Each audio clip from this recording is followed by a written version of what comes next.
Hello दोस्तों, स्वागत करते हैं उसके बीच में आपके अपने चैनल स्टडी मिरर पर। दोस्तों, बात के 69 शिक्षक भर्ती आरक्षण मामले से संबंधित बहुत महत्वपूर्ण चर्चा हम लोग करेंगे इस वीडियो माध्यम से। तो वीडियो बिना स्किप करते बनी रही है मेरे साथ आपके अपने चैनल स्टडी मिरर पर। जो लोग चैनल पर नए हैं तो प्लीज़ चैनल को लाइक करें, शेयर करें, सब्सक्राइब करें, साथ में बेल आइकन दबाना भूलें ताकि मेरे वीडियो नोटिफिकेशन आप तक पहुँचते रहिए। शुरू करते हैं। जैसे दोस्तों आप सभी लोग देख सकते हैं, 69 शिक्षक भर्ती को लेकर लोग दिमाग में बहुत सारे डाउट चल रहे हैं। जैसे 69 शिक्षक भर्ती कोई मामूली मुद्दा नहीं है। पिछले 7 साल से ज़्यादा ये केस कोर्ट में चल चुका है, जिसमें बड़े से बड़े एडवोकेट ने दलीलें दी हैं, बड़े से बड़े जज ने इस केस को सुना है। ठीक है, आप समझ सकते हैं जो सीजीआई रहे चंद्रचूड़ साहब, उन्होंने भी इस केस को सुना है। ठीक, दत्ता साहब पिछले 2 साल से इस केस को देख रहे हैं। ठीक, अब फाइनली उन्होंने इस केस से अपने आप को हटा लिया है, यानी बेंच हट गई है, हटा लिया, जो भी जैसा भी हुआ हो।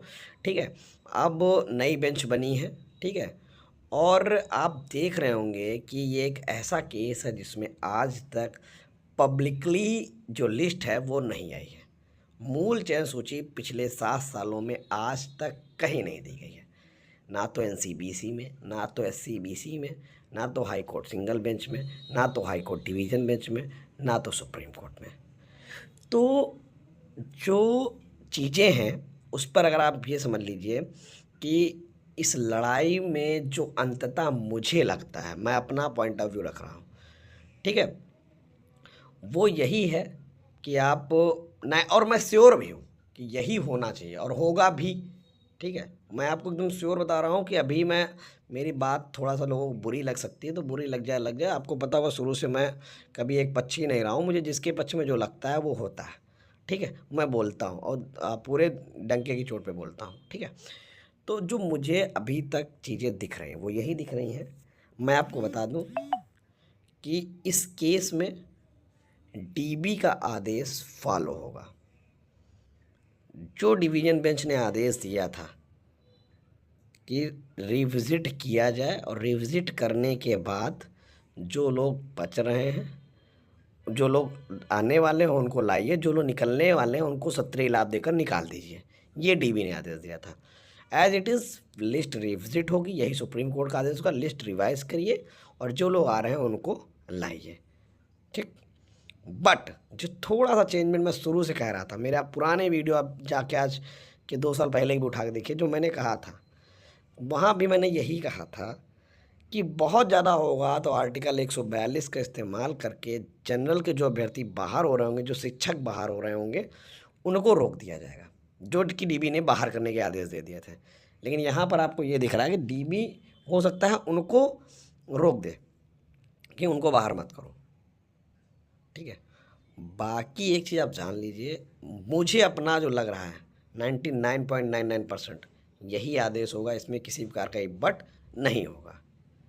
याची लाभ, ये लाभ, वो सब वही आएंगे जो लोग मेरिट में आएंगे। जैसे कि बहुत सारे लोग याची लाभ की मांग की बात करें, याची लाभ मान लीजिए 10,000 या 20,000 लोग जो भी हैं, 10,000 भी मान लें, हम 15,000 मान लें, तो उसमें जैसे आंसर की में आदेश दिया गया था कि 1 नंबर का लाभ दिया जाए और जो लोग मेरिट में आ रहे हैं, तो मेरिट में तो सभी लोग आ नहीं जाएंगे 20,000 या 10,000 या 5,000, तो जो लोग मेरिट में आ रहे हैं उनको लाभ दे दिया जाएगा। ठीक है, तो याची लाभ भी हो जाएगा, सबकी जब बाद मांग है वो मांग भी पूरी हो जाएगी।